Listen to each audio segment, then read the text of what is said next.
네, 안녕하세요. 퍼들프 퍼즈입니다. 옆에는 김프로이 나와 있습니다. 네, 안녕하세요. 김프로입니다. 힘든 하루였어. 쉽지 않았다. 네. 네. 그런 댓글들이 좀 가슴이 아팠어. 저 형도 저렇게 열심히 사는데 내가 뭐라고. 네. 파이팅 해야죠, 우리. 네. 네. 아니, 표정 보는데 개 웃기더라고. 표정 보는데 진짜 모든 걸 초월한 표정 알지? 오늘은 사실 이제 비트 관련해서는 뭐 시나리오가 뭐 바뀌거나 이런 게 없어서 물론 하락 홍보하긴 했습니다만 네. 뭐 시나리오가 바뀌거나 이런 게 없어가지고 비트 관련해서 다루진 않고, 그다음에 오늘 그러면 그냥 둘 다 좀 평소에 하고 싶었던 얘기를 잠깐씩 다루면 좋지 않을까 싶습니다. 네. 일단은 도미넌스 얘기를 먼저 다루는 게 좋을 것 같긴 한데. 네. 도미넌스 네가 뭐 얘기할래? 도미넌스 사실 뭐 여기까지 떨어졌을 때도 지금 올라왔을 때 여기까지는 추가로 저게 올라갈 것 4시간 봉? 네, 지금 4시간 봉이긴 한데 볼린저 밴드는 30일이에요. 네. 30일 기준으로 봤을 때 추가로 더 올라갈 것 같다라고 얘기를 드렸었잖아요. 그러고 나가지고 돌파하고서 다시 상단선 근처까지 갔다 내려온 상황이고요. 사실 도미넌스가 원래 그렇게 막 파동이라던가 차트가 칼같이 맞는 건 아니잖아요. 그런데 안 맞는 게 정상이라 봐야지. 그렇죠. 네, 이게 뭐 도미넌스 자체를 가지고 투자를 하는 것도 아니고 그냥 다른 코인들 상관관계에서 생기는 지표니까. 그런데 지금은 그 파동도 그렇고 요 이동평균선 같은 것도 생각보다 꽤나 잘 맞고 있어가지고 지금 도미넌스가 어제 같은 경우에 이제 알트 좀 올라오면서 쭉 빠지기는 했는데 여기서 다시 지지받고 또 올라가는 모양이 나올지 그런 것도 한번 지켜봐야 될 것 같고요. 비트코인 도미넌스가 올라간다고 하면은 비트가 올라갈 수도 있고 내려갈 수도 있긴 하잖아. 네. 근데 제가 어쨌든 여기서부터 여기까지 올라갈 땐 비트 횡보하면서 알트 좀 빠질 것 같다라고 얘기를 맞아, 했었는데 맞아. 네. 실제로 알트 빠지면서 저렇게 됐고. 그렇죠. 그래서 여기까지 다시 올라간다고 하면은 글쎄요, 뭐 비트가 또 횡보하는 동안 알트 이번에 올라왔던 폭은 조금 조정받고 갈 수도 있지 않을까 그런 생각도 들고요. 근데 사실 제일 베스트는 이제 비트만 올라가서 도미넌스가 올라가는 게 제일 베스트잖아. 그게 제일 좋죠. 그렇게 해서 올라간 다음에 비트가 이제 좀 어느 정도 횡보할 때 나머지 알트가 따라서 올라와주고 그렇게 가는 게 제일 좋고. 근데 일단 제가 지금 보고 있는 거는 작은 파동으로는 확장까지 해가지고 하나 다 끝났는데 1, 2, 3으로 해가지고 지금 4파 나온 다음에 또 올라간다고 하면은 60% 넘어가는 것도 생각을 해봐야 되지 않을까. 더 올라가는 것도. 네. 물론 이때 비트만 쭉 올라가가지고 한 비트가 뭐 한 12만 달러까지 단독으로 올라가 준 다음에 그 다음에 이제 알트가 따라 올라오면서 이렇게 빠져주는 게 제일 좋긴 하고요. 그렇습니다. 도미넌스가 차트가 안 맞을 때, 안 맞을 때 하면서 또 맞는 게 또 신기해요. 그렇죠. 예. 근데 이제 예전에 지난번 불장가의 비트 도미넌스 패턴과는 조금 다른 면이 있습니다. 그러니까 보면은 이제 그냥 라인으로만 봐도 사실 확실하게 보이는데, 그냥 이 지난번에는 그냥 약간 뭐 그냥 비트 도미넌스 빡 약간 이런 느낌이었다면, 그렇죠. 지금 요번 불장 같은 경우에는 도미넌스가 쓱 그냥 이런 느낌. 추세를 타고 올라가는 그런 그냥 느낌이죠. 그런 느낌이에요.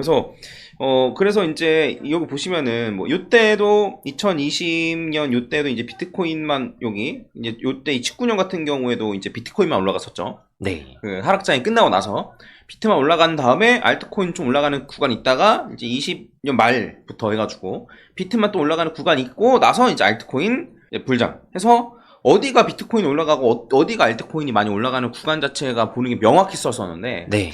지금은 그냥 그런 거를 가늠하기 어렵고 그냥 비트 갖고 있으면 되는데 왜? 얘의 움직임이에요, 사실. 그렇죠. 네. 그래서 지금 와가지고 또 이제 어떤 식으로 움직이게 될지는 사실 알기 어려운데, 여기서 뭐 한 번 더 이제 고점을 갱신하면서 올라간다라고 하면은 아마 제 생각에는 비트가 올라가면서 좀 그럴 가능성도 있어 보이고, 네. 예. 그 다음에 비트가 조정받으면서 뭐 도미넌스가 올라가는 거는 지금 생각하기 좀 어렵고, 예. 그리고 추가적으로 말씀드리면 비트코인이 도미넌스가 여기인데 불장이 끝났다는 건 말이 안 되고, 그렇죠. 불장이 끝났으려면 요 정도 비트코인 도미넌스가 적어도 40%, 45%는 아래로 떨어져야지 이거 끝난 거 아니냐라는 생각을 해볼 수 있다라는 거죠. 네, 그래서 그런 차원에서 보면은 도미넌스가 어떻게 갈지는 알기 어렵겠지만 물론 네. 저희도 참고는 하는 거죠. 좀 참고해봐서 해서 이거 도미넌스가 떨어질 것 같은데 그럼 어떻게 될 것 같은데 약간 이런 식으로 네. 참고를 하는 건데 그거 말고도 좀 확실한 게 저희가 좀 생각해볼 수 있는 거는 도미넌스가 요 정도라면 비트코인 도미넌스가 요 정도라면 불장 끝나지 않았다 이렇게 보는 게 맞을 것 같아요. 그렇죠. 네. 그리고 뭐 야, 요번에 비트코인 현물 ETF 때문에 그런 거 아니야. 그래서 비트코인 도미넌스가 이렇게 갔는데도 뭐 불장이 끝났을 수도 있는 거 아니야? 글쎄요. 그렇게 따지면은 이더리움도 ETF 됐고 이제 음. 뭐 비트랑 이더 결합 ETF까지 나오고 있는데 그리고 곧 있으면 또 네. 다른 애들도 ETF 될 거고. 그래서 그런 걸로 치면은 제 생각에는 그런 생각을 물론 그렇게 생각하실 수도 있겠지만 한번 좀 잘 고민해 보시면 어떨까 싶습니다. 그래서 제가 생각하는 건 여전히 불장은 끝나지 않았다. 근데 이제 언젠간 조정은 좀 받고 올라가는 거였고, 그렇죠. 네. 근데 이제 그 조정이 지금이면 전 지금도 나쁘지 않다. 다만 여기서 어설프게 대응하다가 코인 개수가 줄어들 바에는 차라리 조정을 때려 맞는 것도 방법일 수가 있다라는 식으로 제가 얘기를 말씀을 드렸던 거예요. 참고해 주시면 좋을 것 같습니다. 네, 그리고 이제 추가적으로 제가 이제 말씀드리고 싶은 얘기는 뭐냐면 비트코인 도미넌스 관련된 얘기를 하고 싶은데 솔직히 말씀드리면 비트코인 도미넌스는 고점을 갱신하는 코인이 지금 없어요. BTC 마켓 말씀하시는 거죠? 내가 뭐라 그랬어? 비트코인 도미넌스. 도미넌스 말고 BTC 마켓. 얘는 이제 비트코인 대비해서 얼마만큼 많이 올랐는지 해서 얘가 고점을 갱신하면 지난번 비트코인 가격 대비 이더리움 가격이랑 요번 비트코인 가격 대비 이더리움 가격으로 따져보면 예전이 더 높았다는 거예요. 그렇죠. 이런 얘기예요. 그래서 물론 요번 불장 끝에쯤 되면은 뭐 도미넌스가 어디까지 올라가게 될지 사실 알 수 없습니다만 근데 지금까지 요 BTC 요 마켓에서 고점을 갱신하면서 올라가는 코인이 있나? 없죠. 근데 아무튼 보면 솔라나 같은 경우도 이렇고 근데 솔라나는 상장된 지 얼마 안 돼서 요번에 뭐 쭉 올라가게 되면 정말 유의미할 거라고 생각하고 있습니다. 그러니까 지금까지 이런 식으로 고점 대비 고점, 그러니까 지난번 불장의 끝과 해서 고점 대비 고점, BTC 마켓으로 고점을 돌파하는 코인이 없었는데 네.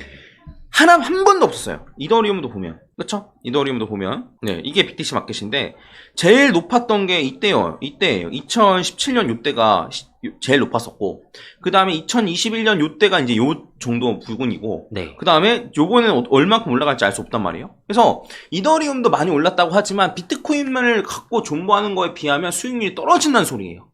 그렇죠. 네. 이건 뭐 반박할 수 없는 거예요. 네.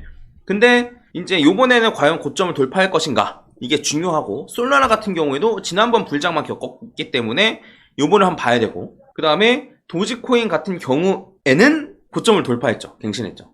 그렇죠. 네. 지난번에 너무 많이 올랐기 때문에 17년 대비로 따지면 그래서 17년 대비로 따지면은 17년 18년 대비로 따지면 고점을 갱신해서 올라가긴 했는데 요번에도 갱신을 할 수 있을지 하나도 없는 건 아니네 이렇게 생각하니까 도지 있네요.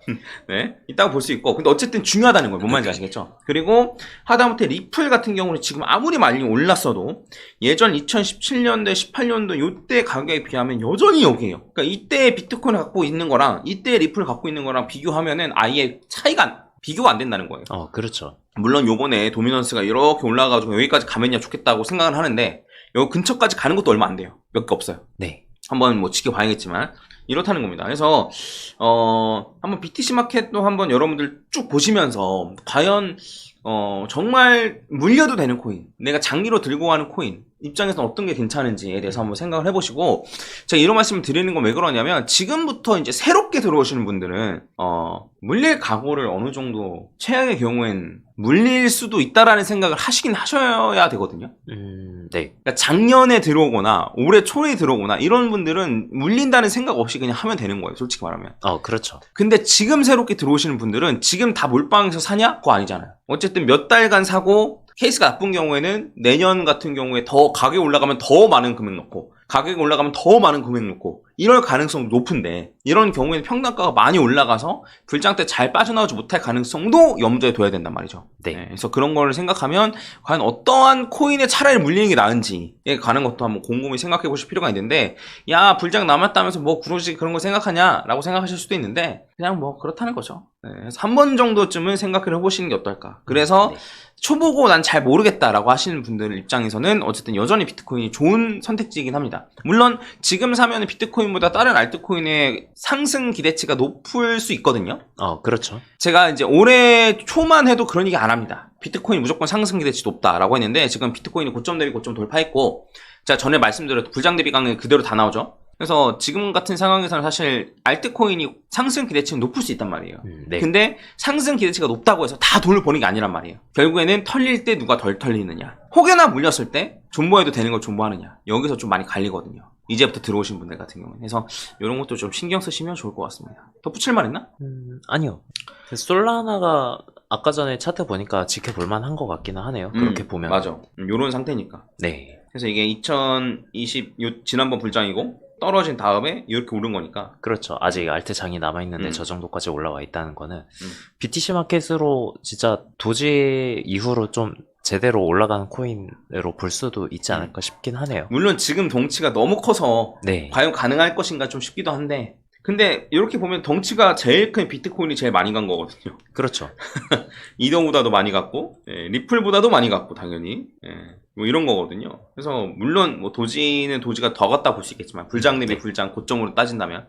그래서 한번 고민해 보셨으면 좋겠어가지고 한번 말씀을 드려왔습니다. 여러분 내일 연휴 잘 보내시고요. 내일 뭐 할? 아니요, 저는 지금 계속 목 부어있고 그래가지고. 아, 그래? 네. 뭘 따로 어디 놀러가고 하진 못할 것 같아요. 내일 영상은 안 올려드리고 싶거든요.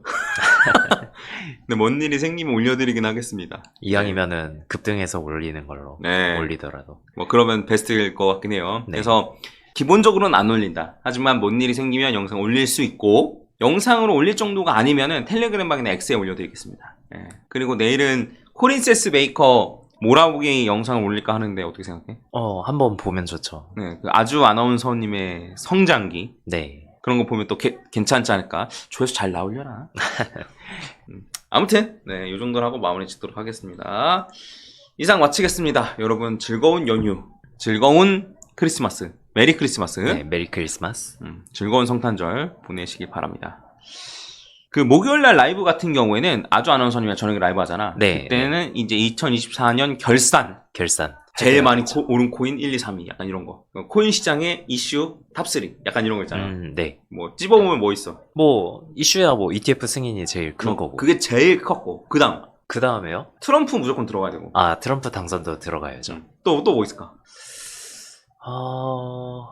탑3로 가면은 애매한데. 일론 머스크가 트럼프 행정부로 들어간 것도 크긴 한데 트럼프랑 좀 여러분들 한번 댓글 달아주세요. 네. 그래서 일단 비트코인 현물 ETF, 그 다음에 트럼프 당선. 트럼프 당선. 요거 두 개는 저희가 무조건 다룰 거긴 한데. 그리고 리플은 작년 이슈로 봐야 되나? 알겠습니다. 아무튼 이렇게 두 개는 무조건 하긴 할 거긴 한데, 네. 나머지는 어떤 이슈를 다루는 게 좋을지. 왜냐면 리플은 올해 코인으로 무조건 들어갈 거거든. 그렇죠. 근데 이제 코인사 전체 이슈로 봤을 때는 어떠한 주제를 다루면 좋을까? 여러분 뭐 댓글로 남겨주시면 저희가 참고하도록 하겠습니다. 네, 이상 마치겠습니다. 감사합니다. 네, 감사합니다. 김프로였습니다.